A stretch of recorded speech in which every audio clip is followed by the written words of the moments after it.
Assalamualaikum warahmatullahi wabarakatuh. Waalaikumsalam.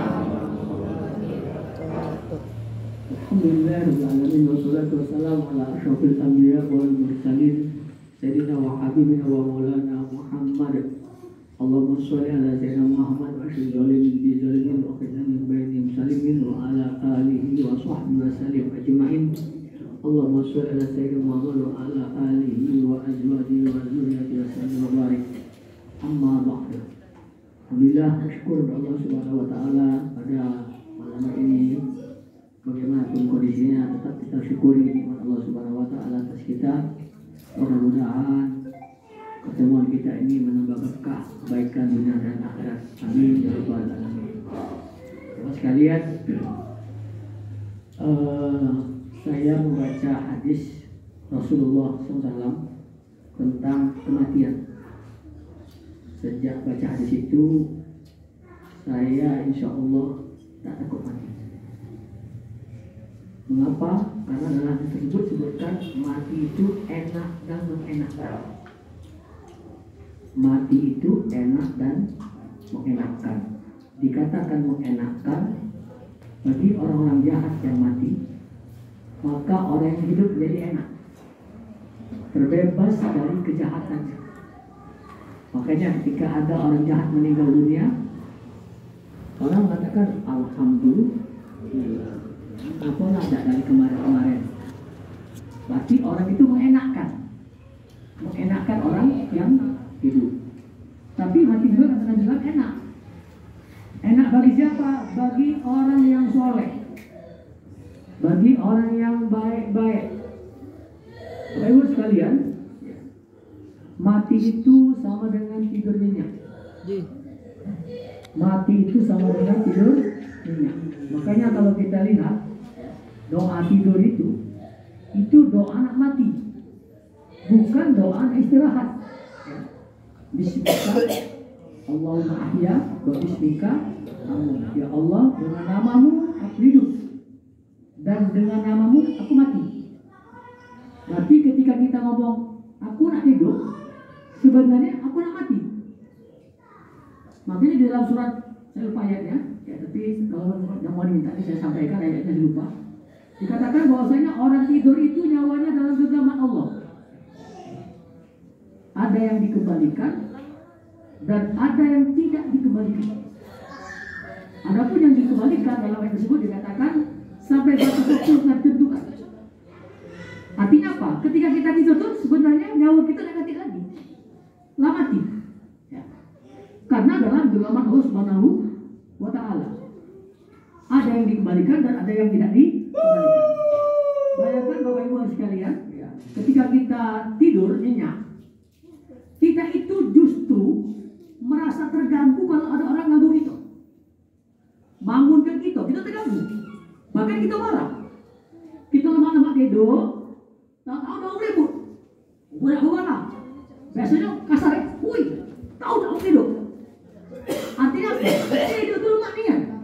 Ya, tidur itu lemah niat. Nah, orang mati itu itulah. Kalau yang mati itu adalah orang-orang yang soleh. Begitu dia menjawab pertanyaan malaikat Munkar dan Nakir, dia langsung tidur. Nah, makanya dalam surat Yasin yang bapak-bapak ibu baca tadi, ayat ke-52, ya, ayat ke-52, orang tidurnya terkejut. Mam ba'atana mim marqadina haza ma wa'ada rahman wa sadaqal mursalun. Oi, siapa bangunkan kami dari tidur kami?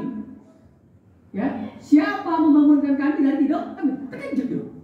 Sama dengan kita tidur di kamar, tahu udah ribut. Woi, siapa ribut-ribut? Merasa terganggu tidur tadi. Orang mati tadi dengan adanya hari kiamat terganggu tidurnya. Ya, sampai dia bertanya, siapa yang membangun kami dari tempat tidur kami? Hadza ma wa'ada rahman wa sadaqal mursalun. Inilah yang telah dijanjikan oleh Allah Subhanahu wa taala dan telah benar para rasul. Jadi jamaah sekalian, makanya dalam pepatah Arab dikatakan an-naumu akhul maut. Tidur saudara kembarnya mati. Ya, tidur itu saudara kembarnya mati. Jadi tidak perlu takut. Ya, tidak perlu takut. Mati, langsung tidur, bangun, kiamat. Nah, tidak tahu, kan kiamat rupanya. Ya. Nah, sekarang timbul pertanyaan. Kita hidup di muka bumi ini, cak mano mempersiapkan diri untuk mati enak. Ya, mempersiapkan diri untuk mati enak. Selama ini kita sibuk-sibuk mencari dunia untuk hidup enak, tapi lupa menyiapkan diri kita, keluarga kita untuk mati enak. Kata ulama, ya, lamalah dalam kubur daripada di atas bumi. Imam Syafi'i sudah berapa tahun ya dalam kubur? Kuburnya cuma 50 tahunan. Di dunia ini Bapak Ibu sekalian, untuk menjadi bahagia, untuk menjadi orang kaya, dan itu rumus. Ya, dak kate rumusnya. Apa rumus itu kaya? Sekolah tinggi tentu. Ya.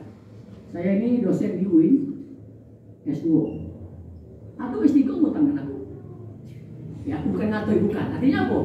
Pendidikannya tinggi, ya, ngutang dengan aku. Artinya apa? Kalau pendidikan tinggi itu jaminan rezeki, tidak mungkin S3 ngutang dengan S2, bahkan S3 ngutang dengan S1. Nah, itu bukti bahwasanya, ya, di muka bumi ini untuk menjadi orang kaya, untuk bahagia, tidak akan dirumus. Oh, banyak bekerja, banyak mau bekerja. Gimana di pasar? Di Palimo, di rumah kan di Palimo. Akan lewat Palimo tuh jam 3 tuh nasi sibuk mau gawe. Dia gawe dari pagi, dari malam, dari dalu sampai siang berjam-jam. Tidak kaya juga. Kalau rumus jadi orang kaya di muka bumi ini banyak bekerja, mereka mesti orang kaya. Ya. Di muka bumi ini Bapak Ibu tidak akan rumus. Jatah kita di muka bumi ini sudah ditentukan oleh Allah Subhanahu Wa Taala di dalam perut ibu itu. Kita kaya bukan karena kita pandai mencari rezeki. Kita kaya bukan karena kita hebat, bukan, karena takdir.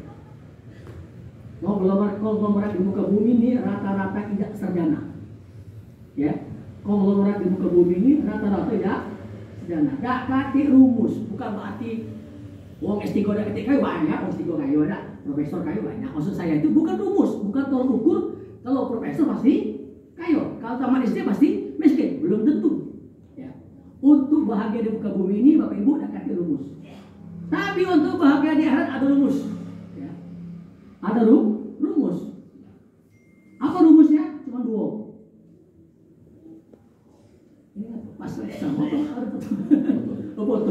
Sama nak kau aku ini juga. Ada 2 rumus. Rumus yang pertama iman. Rumus kedua amal soleh. Itu kan rumusnya. Makanya Allah mengatakan innal insana lafi khusr. Illa alladzina amanu wa amilus sholihat. Kecuali orang yang beriman dan beramal. Jadi bapak-bapak, ibu-ibu, dan saya sendiri pribadi khususnya, kalau kita nak mati enak, begitu kita mati tidur nyenyak, begitu kita bangun lah kiamat, ya, siapkan diri dengan iman dan amal soleh. Jadi kita bahas itu dikit. Ya. Saya ini mungkin ceramahnya paling lama 1,5 jam. Paling tak mau. Tidak, jarang. Ceramah panjang-panjang ini Pak Ibu ya. Ya. Jadi kita bahas dulu di dunia ini. Makanya dalam Al-Quran dikatakan Alhaakumut takatsur. Telah berbanyak-banyak telah melalaikan kamu. Berbanyak-banyak di muka bumi ini sudah melalaikan kamu. Bapak Ibu sekalian, mak ngomong itu ya, bukannya ini ya. Orang kaya, pejabat itu sebenarnya tambah capek. Jadi orang kaya itu capek Bapak Ibu dibandingkan dengan tukang becak. Jadi pejabat itu capek, ya. Tapi kalau harta kita tidak digunakan untuk jalan Allah, jabatan kita tidak digunakan jalan Allah, kita cuma dapat gelar hebat, tapi tidak ada manfaat untuk di muka bumi ini. Ya. Tidak ada manfaat sama sekali. Coba lihat, bapak-bapak ibu, rektor mana-mana. Saya kan dosen. Rektor gimana pergi situ? Emang enak naik pesawat bisa dari Palembang ke Ujung Pandang atau rapat ekor dari Palembang ke Jakarta. Emang enak? Tidak enak, repot. Aku dosen biasa, ya. Golongan 3D, tidak jadi pejabat, Bahkan kapan datang ngajar? Mau ngajar bilang. Ada masalah sih, ya apa Pak? Nak ada Pak? Oke, kita tunggu jam sekian. Dan nanti dituntut oleh tugas ini, tugas itu. Santai aja saya. Ya. Rezeki saya sudah ditentukan oleh Allah. Ya. Rezeki saya sudah ditentukan oleh Allah Subhanahu wa Ta'ala. Maka saya tidak perlu khawatir. Tidak perlu ngambil jabatan untuk jadi kayo. Kalau mau jadi pejabat, bagaimana menegakkan agama Allah menggunakan jabatan saya? Ya. Kalau tidak untuk itu, tak apa jadi pejabat. Ya. Kita jadi orang kaya, punya harta, dan digunakan harta kita untuk jalan Allah. Untuk apa jadi orang kaya? Bapak Ibu sekalian, harta kita ada 3 macam. Ya. Harta kita ini ada 3 macam. 1, harta dunia. Harta dunia itu terbatas. 2, harta ahli waris, tidak terbatas. 3, harta akhirat, tidak terbatas. Harta dunia Bapak Ibu terbatas. Sebanyak apapun Bapak Ibu punya rumah, cuma sikap di tempat. Tidak akan mungkin Bapak Ibu tinggal dalam 2 rumah satu waktu. Pasti sikap di tempat. Punya mobil 10 ikok, ketika pergi cuma sikap dipakai. Tidak mungkin berlapis 10 pergi galau-galau. Punya pakaian segudang, cuma sesetel yang dipakai. Punya sepatu 30 pasang, cuma sepasang yang dipakai. Makan walaupun banyak, cuma berapa suap yang masuk dalam mulut. Terbatas. Itulah punya kita, harta kita di dunia. Terbatas. Ya. Nah, yang kedua, harta ahli waris. Harta kita yang tidak digunakan di jalan Allah Subhanahu wa Ta'ala, harta kita yang tidak kita makan, yang kita tabung miliaran, yang kita tabung triliunan, itu kapan mati menjadi pemilik ahli waris, milik ahli waris. Ahli waris menikmati harta kita, kita yang mempertanggungjawabkan di hadapan Allah Subhanahu wa Ta'ala. Dari mana dan kemana? Ya, Bapak Ibu sekalian, saya mau main asal gasnya, selama pindah pakai muka dimah. Ya, saya maaf sama saya tipe orang yang jarang pakai muka dimah. Ya, harta kita Bapak Ibu sekalian, ya, yang kita peroleh tadi, ya itu yang kita tanya. Pertanyaan hari itu kejam, Bapak Ibu. Pertanyaan itu kejam. Kalau pertanyaan dunia ini enak, ada 100 soal, 5 tidak dijawab lulus, ya, itu lulus. Tapi pertanyaan akhirat ada 100 soal, si kok tidak dijawab, tidak lulus, kena siksa. Ya. Makanya sahabat-sahabat orang-orang soleh itu selalu khawatir kalau mereka di alam kubur tidak bisa menjawab pertanyaan malaikat. Umar bin Khattab dulu pernah mendapatkan ketika beliau belusukan belusukan mendapatkan janda di sebuah tenda yang dia merutuk, Khalifah Umar ini tidak memperhatikan rakyat ini di kapal ya. Ini singkat gitu beda, tidak pernah dengar galau dah. Itu ini Umar mendengar.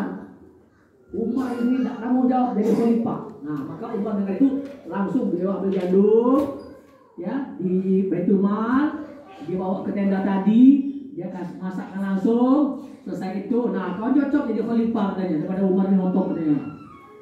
Ibu katanya, perbuatan saya ini dapat nebus kezaliman Umar. Ngapa? Ya aku nebus no, ya bisa. Nah, udah. Kalau itu ibu tulis bahwasanya lunas kezaliman Umar. Tulis. Kemudian kertas tersebut dibawa Umar pulang dan beliau berwasiat pada keluarganya. Kalau saya mati, tolong kertas ini masukkan ke kain kafan saya. Kenapa? Umar tak siap untuk menjawab pertanyaan akhirat. Pertanyaan itu kejam, Bapak Ibu. Ya. Si kok beda dijawab, rentok gitu. Dibuatnya. Kalau pertanyaan dunia ini aman, ya. Ada satu soal 20 dan jawab 80 jadi gitu. Ngasih ding, ngasih besar jadi gitu. Nah, jemaah sekalian, itu pertama harta ahli waris. Jadi harta ahli waris tidak terbatas. Sebanyak apapun kita nabung di muka bumi ini, matinya menjadi milik ahli waris. Yang ketiga, harta akhirat. Harta akhirat ini tidak terbatas, Bapak Ibu. Sebanyak apapun Bapak Ibu nafkahkan di jalan Allah Subhanahu wa Ta'ala untuk kebaikan-kebaikan agama, untuk kebaikan orang lain dan sebagainya, ya, yang sudah diberikan. Ya, untuk keluarga juga itu termasuk harta akhirat. Kita kasih keluarga kita dan sebagainya, kasih fakir miskin, kasih ini, itu harta akhirat. Dan itulah harta yang kita bawa di akhirat nanti. Dan jumlahnya tidak terbatas. Nah, yang terbatas itu hanya harta dunia. Makanan semuanya itu tidak baca makan dewan, ya. Paling Berapa suap? Sesat. Nah, jemaah sekalian, untuk bahagia di dunia ini cuma simple. Ya, kita ini banyak ditipu oleh dunia. Bahagia di dunia ini cuma simple, tidak banyak Bapak Ibu. Yang pertama, ada tempat tinggal. Tempat tinggal itu Bapak Ibu, nyaman tempat tinggal itu bukan karena mahal tempatnya, bukan karena besar tempatnya, tapi apa? Karena hubungan harmonis dalam keluarga. Kalau dalam keluarga kita harmonis, istri dan suami harmonis, anak-anak harmonis, berbakti, taat pada Allah Subhanahu wa Ta'ala, rumah itu merindukan kita. Kita rindu nak balik ke rumah. Terbayang wajah istri, terbayang wajah anak, terbayang wajah ini. Kangen, ya, walaupun kecil, apalagi besar ya. Kecil kayak gitu bahagia, apalagi besar. Tapi kalau di rumah itu nak berantem baik, ya, bini lawan laki, laki tidak tanggung jawab, anak durhaka dengan orang tua, nak balik ke rumah itu males, walaupun rumah itu besar. Ternyata bahagia tempat tinggal bukan karena harga rumah, karena keharmonisan hubungan rumah tangga. Yang kedua Bapak Ibu, sebutan dunia ini cuma 3. Lebih itu bergaya baik. Yang kedua, makan. Makan itu Bapak Ibu yang enak apa? Yang sesuai dengan selera, bukan yang mahal. Yang sesuai dengan selera. Saya teringat ketika saya ceramah syukuran di Palimos itu. Palimos itu Palimos kayu ya. Siap, ada pindang tulang, ada ini, ada ini. Di ujung itu ada urusin. Nah, terlewek harus kayu kan, makanya urusin. Pecah ikan ayam apa? Kucing ikan asin enggak? Aku kan sebagai ustaz enggak? Otomatis duluan. Ustaz. Aku kalau nak makan Bapak Ibu, persemadan tinggal dulu. Mano-mano barang-barang yang aku bek. Aku udah bek kalau kok 2-3 dah. Nek, selesai. Ya. Jadi punya dulu. Nah, terus sih ujung. Nah, langsung aku pergi ke urusin. Apa kata orang belakang? Kata orang belakang yang jauh sekali, Ustaz tinggal ke kami. Ustaz tinggal ke kami. Berarti mereka ini incer kalau loh rosin. Oh, berarti lemak di makanan bukan di harga. Rosin itu murah Bapak Ibu, sebotol cuma 1.000. Tak sampai kalau pajak makan berkali-kali. Ya.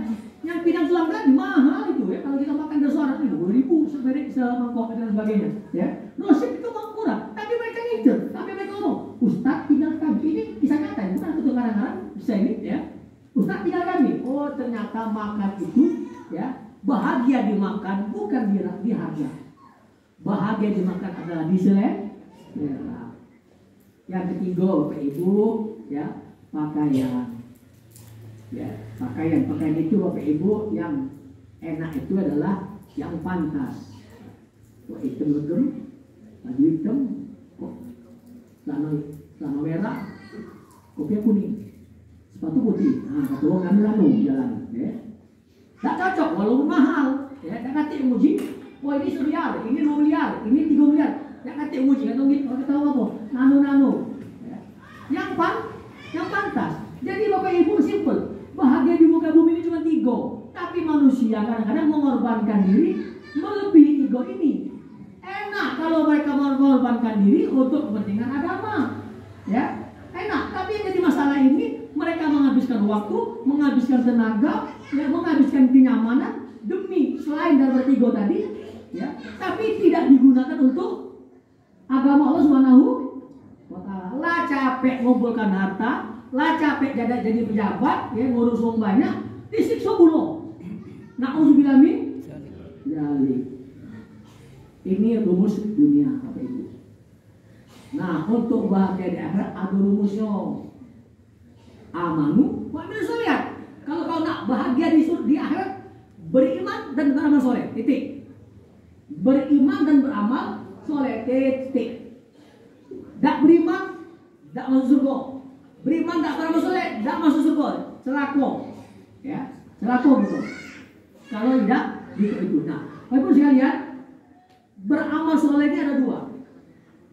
Ada hablum minallah dan ada hablum minannas. Hablum minallah yang paling tinggi ya adalah sholat. Hablum minallah yang paling tinggi adalah sholat. Ya. Paling tinggi. Orang yang tidak sholat itu 1 kali saja meninggalkan sholat, dosanya lebih besar daripada orang berzina 40 kali. Ya, 1 kali tidak sholat itu dosanya lebih besar daripada orang berzina 40 kali. Banyak orang-orang melalaikan sholat. Ini berawal daripada pendidikan orang tua yang salah. Ketika anak-anaknya tidak sekolah, mereka marah. Woi, kau ini nanti apa? Anaknya terlambat sekolah, marah. Woi, kau ini terlambat-lambat. Baknya marah, maknya marah, ayuknya marah, uninya marah, kudanya marah. Nak lebuk tuh. Ya. Tapi bila adik anaknya tidak sholat, dia aja. Ya. Nak kasih perhatian, ya. Nak kasih yang marah, sehingga tertanam di hati anak sholat itu kalau sempat. Padahal Bapak Ibu sekalian, tidak sekolah belum tentu miskin, sekolah belum tentu kaya. Ya, tidak sekolah belum tentu miskin, sekolah belum tentu kaya. Tapi tidak sholat pasti neraka. Lah ceto itu, ya, Quran ngomongnya bukan legawan. Ya, tidak sekolah belum tentu miskin, sekolah sampai tinggi belum tentu kaya. Tapi kalau tidak sholat pasti neraka. Mana dalilnya? Yang pertama, auzubillahi minasyaitonirrajim, ma salakakum fi saqar. Apa yang menyebabkan kamu masuk neraka saqar? Qalu lam nakum minal musallin. Kami tidak sholat. Ya. Yang kedua, fawailul lil musallin. Celaka wong yang sholat. Napa? Yang sholat yang lalai, yang riak. Nah, yang sholat baik, lalai, riak itu celaka. Apa lagi yang tidak sholat? Aja tonian. Makanya Bapak Ibu sekalian, ada 2 orang di akhirat itu masuk neraka tanpa hisab. Selama ini kan kita dengar bahwa masuk surga tanpa hisab. Ini masuk neraka tanpa hisab. Tidak mau dihitung lagi. 1, wong kafir. Ya, nasib gitu. Nak nimbang apa lagi? Yang ditimbang tuh yang ada amal. 1 orang orang kafir. Yang kedua, wong tidak sholat. Nasib gini apa? Karena kata Nabi yang pertama kali hisab adalah sholat. Nah, yang pertama kali dia mati. Masa anak bisa lagi yang lain?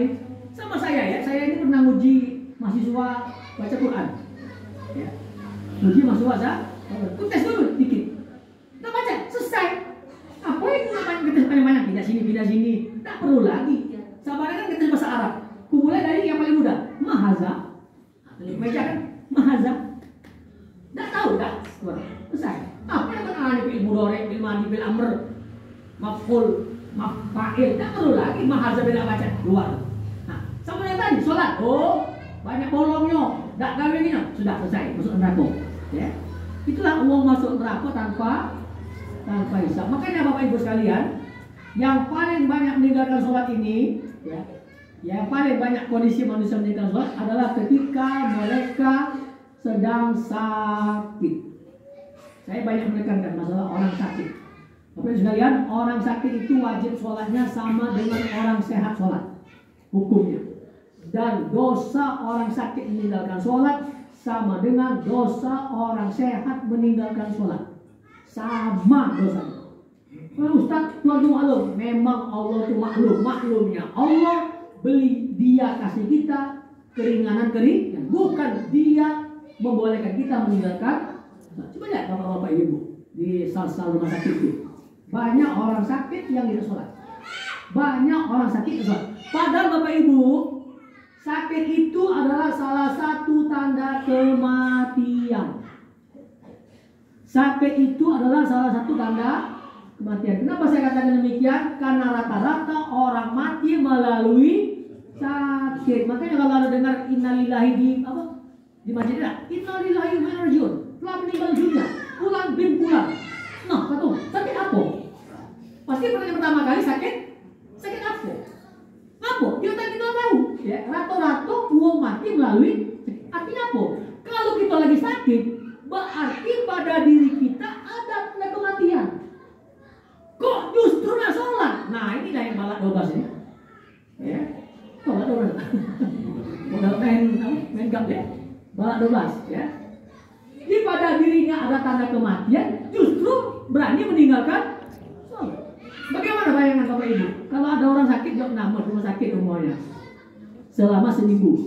Selama seminggu tuh dia berzina terus. Hari dia berzina dengan pacar A, besok B, C sampai D, akhirnya dia mati. Kira-kira, masuk surga masuk neraka gitu. Ya. Dalam hukum fikihnya masuk neraka. Terserah Allah Subhanahu wa Ta'ala. Kalau Allah masuk surga. Dalam hukum fikih masuk neraka. Ini 200 kali berzina sehari. Apa? 1 kali sholat dosanya lebih besar daripada berzina 40 kali. Jadi Bapak Ibu, kalau ada orang sakit, kalau kita sakit atau nunggu orang sakit, perhatikan sholatnya. Tidak main-main masalah sholatnya Bapak Ibu. Tidak kata ampun melalaikan sholat. Bahkan di dalam hadis lain dikatakan orang yang mempermainkan sholat, orang yang tidak menjaga sholat, itu pada hari kiamat level nerakanya level Fir'aun. Ya, wa man lam yuhafiz 'alaiha falaysa lahu nurun wala burhanan wala najatan wa kana yaumil qiyamah ma'a Qarun wa Fir'aun wa Haman wa Ubay bin Khalaf. Barang siapa tidak menjaga sholat, kata Rasulullah SAW, maka pada hari kiamat nanti tidak ada cahaya, tidak ada keselamatan, tidak ada bukti keislaman dia, dan dia pada hari kiamat nanti bersama Qarun, Fir'aun, Haman, dan Ubay bin Khalaf. 4 manusia ini adalah tokoh paling hebat di neraka. Ya. Tokoh paling tinggi di neraka. Tidak kaki, tidak kenal dengan Fir'aun sedunia ini. Walaupun kafir kenal dengan Fir'aun, saking hebatnya dosa Fir'aun. Nah, lu nggak sholat itu dosa sama dengan Fir'aun. Kamu sebel sekelas dengan Fir'aun. Kalau nak buka di sini, saya akan baca dari kitab Fikih Sunnah juz 1 bab hukum meninggalkan sholat. Ya, ini level yang paling. Nah, jadi Bapak Ibu sekalian, pada malam ini saya akan menerangkan sedikit bagaimana sholatnya orang sakit. Ya, saya akan menerangkan bagaimana sholatnya orang sakit. Yang pertama Bapak Ibu, orang sakit itu wajib berwudu. Ketika tidak mampu berwudu, tayamum. Ketika tidak baca tayamum, ya, karena tidak bisa bergerak atau dengan air, maka tidak wajib berwudu dan tidak wajib tayamum. Wah, kalau stroke berat kan? Aja berat kan, cuma matu Pak. Makan Pak. Ini Pak. Nah, ini Pak kan? Nah, kita baca bapak dong. Orang seperti ini tidak wajib tayamum dan tidak wajib berwudu. Sholat tanpa wudu, tanpa tayamum. Orang sakit wajib tutup aurat. Ketika tidak bisa tutup aurat, buka terbuka dan sebagainya, karena tangannya bisa bergerak, tidak wajib tutup aurat. Orang sakit wajib suci dari najis. Ketika tidak bisa membersihkan najis, ya, maka tidak wajib suci dari najis. Orang sakit, ya, wajib sholat menghadap kiblat. Ketika tidak bisa menghadap kiblat karena kasurnya dan sebagainya, maka sholatnya tidak wajib menghadap kiblat. Orang sakit wajib berdiri. Ketika tidak mampu berdiri, dia duduk. Duduknya orang sakit ada 3. Duduk sholat orang sakit ada 3. 1 duduk bersila, 2 duduk tahiyat akhir, 3 duduk tahiyat awal. Tinggal pilih mana yang galak. Ya. Nah, Bapak Ibu, saya minta balikin ya, yang duduk di kursi. Kalau kita sholat sakit, tidak pacak duduk, kita boleh duduk di kursi dengan syarat kalau tidak pacak duduk di bawah. Kalau di bawah kita sakit, apa? Sakit ini nanti tinggal dan sebagainya, nah boleh duduk di kursi. Tapi kalau kita pacak duduk di bawah, maka sholat kita duduk di bawah, jangan di atas kursi. Ya. Tidak pacak duduk, nah kok duduk. Miring. Misalnya mana kita? Nah, ini ya. Nah, kepala ini. Nah, miring. Ini. Nah, miring. Ya, miring. Ini kepala. Nah, dan baca miring, ngelentang kaki ke kiblat. Ini kakinya. Nah, ini kaki ke arah kiblat situ. Ya. Nah, ketika kita baca apa? Ke arah kiblat, ya sudah. Ada mana besok? Allahu Akbar. Mana dalilnya? Banyak sekali dalilnya. Yang pertama, auzubillahi minasyaitonir rajim. La yukallifullahu nafsan illa wus'aha. Ya. Allah tidak membebankan kepada seorang kecuali semampunya. Yang kedua, surah At-Taghabun, fattaqullaha mastata'tum. Bertakwalah kamu pada Allah semampu kamu. Bagaimana pahala orang sakit sholat? maka pahalanya sama dengan pahala ketika dia sehat. Kalau selama sehat dia selalu ke masjid terus, berjamaah terus, maka sholatnya di atas kasur sama dengan di masjid berjamaah. Itu gunakan waktu selama sehat itu banyak-banyak ke masjid. Nanti ketika sakit, ya kita tetap dapat pahala ke masjid. Nah ini tentang hablum minallah. Yang paling tinggi adalah sholat, jago niat sholat, ya. Selama akal masih ada, tetap wajib sholat. Jangan yang tinggal, Bapak Ibu sekalian. Yang kedua, hablum minallah. Hablum minannas. Hablum minannas ini yang paling tinggi adalah berbakti kepada kedua orang tua. Ya, berbakti kepada kedua orang tua. Berbakti kepada kedua orang tua ini Bapak Ibu disandingkan dalam dalil dengan udah biasa. Oh jadi ya tahu. Kamu yang ribut apa yang ganggu? Ya. Kembali sana ini saya sama ngomong Bapak. Kamu mati, tidak kecil ribut, aku tidak terganggu. Nah, kalau yang besarnya ribut, baru aku terganggu. Ya. Aku bisa fokus insyaallah. Ya. Ulang lagi ya, kan ya bukan? Jangan kau main lah. Udah apa? Udah kucing main apa sama main atau? Ya. Hablum minannas yang paling tinggi adalah berbakti kepada dua orang tua. Bahkan dalam dalil berbakti kedua orang tua ini disandingkan dengan ibadah kepada Allah Subhanahu wa taala. Maka Bapak Ibu ada 3 pasang perintah Allah dalam Al-Qur'an. 3 pasang perintah Allah dalam Al-Qur'an. Jika satu pasang tidak dikerjakan, pasangan lain tidak diterima. Yang pertama apa? Beribadah kepada Allah berpasangan dengan berbakti dengan Allah. A'udzubillahi minasyaitonir rajim. Wa'budullaha wa la tusyriku bihi syai'an wa bil walidaini ihsana. Dalam ayat lain apa? Ayat lain lupa. Kita lihat wa qadara rabbuka alla ta'budu illa iyyah wa bil walidaini ihsana. Allah kaitkan, ya. Bersembahlah, berbaktilah kepada Allah, ya, menyembahlah Allah dan berbaktilah kepada dua orang tua. Dalam ayat lain surah Al-Isra Allah telah tetapkan agar kamu jangan mensekutukan Allah, ya, dan dengan orang tua berbuat baik. Artinya apa? Dua ini berpasangan. Sholatnya bagus, zakatnya bagus, hajinya bagus, umrahnya bagus, dan untuk melawan percuma. Siapa lagi yang lebih alim dari Al-Qamah? Yang orang banyak berpuasa, ya, banyak berjihad dengan Rasulullah Sallallahu Alaihi Wasallam, selalu bersampingan dengan Rasulullah dalam pergi jihad. Tapi karena dengan uang tua dia melawan, maka dia tidak bisa mengucap kalimat tauhid la ilaha illallah ketika menjelang ajalnya. Tetapi ketika ibunya memaafkan, ku maafkan, maka Al-Qamah langsung menyebut kalimat tauhid. Pasangan yang kedua Bapak Ibu, sholat berpasangan dengan zakat. Gimana kalau aku nyebut bisa nyambung Bapak Ibu? Wa aqimu sholat. Nah, kan bisa nyambung kan? Kenapa? Lagi dengan salah dengar. Kalau ketika ada kalimat aqimu sholat, pasti ada atus zakat. Karena pasangan. Ya, di mana ada dia, ada kamu. Nah, itu istilahnya kan. Di mana ada dia, ada kamu. Di mana ada sholat, ada zakat. Di mana ada kata-kata ibadah kepada Allah, pasti ada kata-kata berbakti dengan orang tua. Ya, sholat. Kalau kita sholat, tapi zakat nggak bayar, apa hayo? Sholat nggak diterima, ya. Atau zakat banyak, tapi sholat nggak dikawin, nggak diterima juga. Dan yang ketiga, ini juga kepada guru ucap sekali, yang kedua, wa atiullaha. Nah, ini apa kan? Karena Allah tadi asal jangan taat pada Allah berpasangan dengan taat pada Rasul Sallallahu Alaihi Wasallam. Nah, jadi Bapak Ibu sekalian, ya, berbakti dengan orang tua.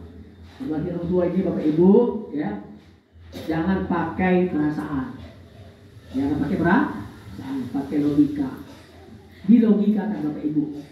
Bapak Ibu sekalian, kalau kita jengok perawat-perawat yang berada di rumah sakit itu kan sampai bersih ke badan rumah sakit, bapaknya bukan, ya, tapi tetap senyum.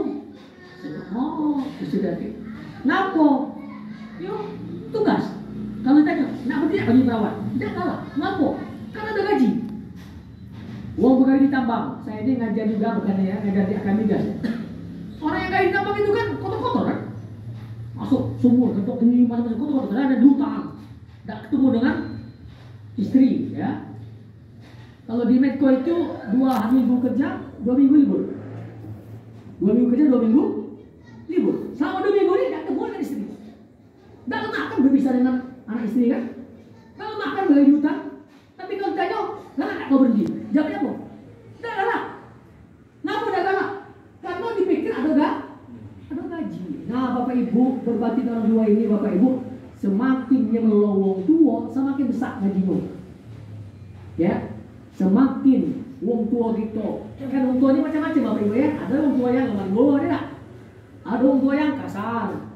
Dia anggap itu budak kecil terus, itu lah besar, masih anggap sebentar budak kan? Budak kecil. Ada tipe-tipe orang tua seperti itu. Nah, semakin wong tua itu sikapnya dengan kita bagus, semakin besar pahala kita berbakti dengan dia. Ya.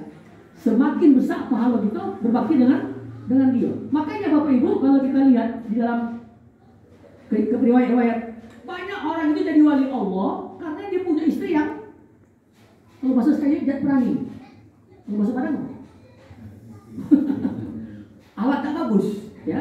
Dia alat tak bagus tapi dia sabar dengan istrinya. Nah, ini jadi wali, ya. Jadi wali.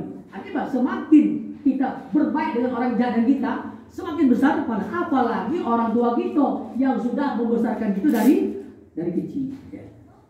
Nah, ini Bapak Ibu ya. Jadi yang kedua lagi hablum minan nas adalah berbakti dengan orang tua. Nah, untuk para istri kalau sudah menikah, ya, dia beralih kepada berbakti dengan suaminya.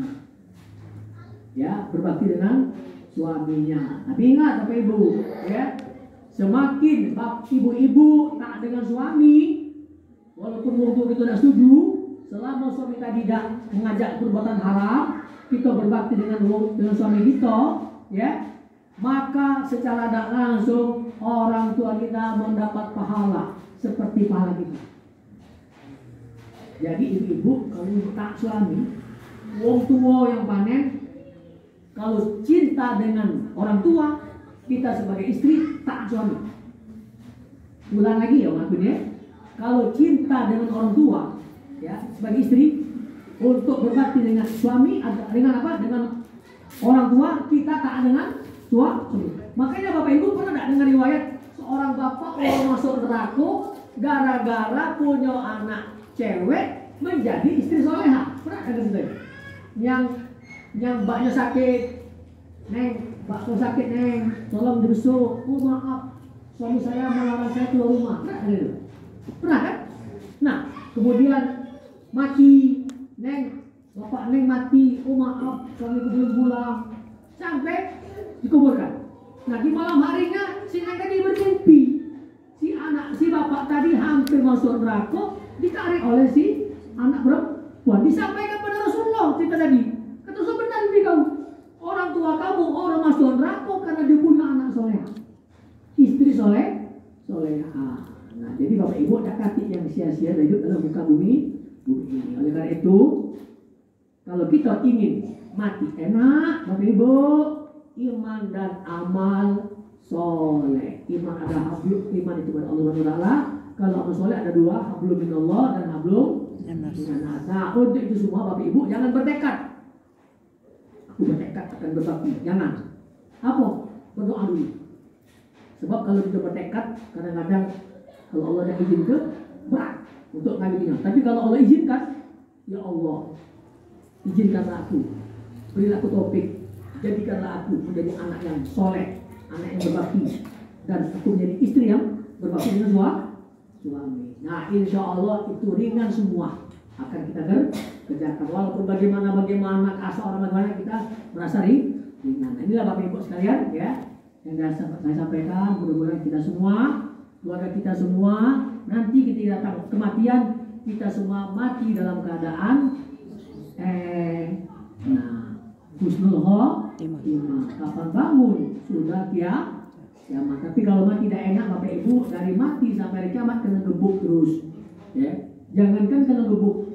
Saya juga pernah Bapak Ibu minum kopi di sore hari ketika asar. Rupanya kopi itu kopi keras. Saat itu dong, jam 11 tak baca masjid, 12 tak baca masjid, ini lagi jam 2 tak baca masjid. Apa lah tadi lo? Mau minum kopi? Itu beta sikso. Kopi ini lah itu. Itu tidak hidup, jadi tersiksa. Apalagi nama jadi dikepuk dulu, ya, diambil oleh bumi. Nah, itu contoh mati tidak enak. Nah, sekarang mari kita sama-sama mempersiapkan diri untuk mati enak. Sekian, wabillahi taufiq wal hidayah. Wassalamualaikum warahmatullahi wabarakatuh. Waalaikumsalam warahmatullahi wabarakatuh.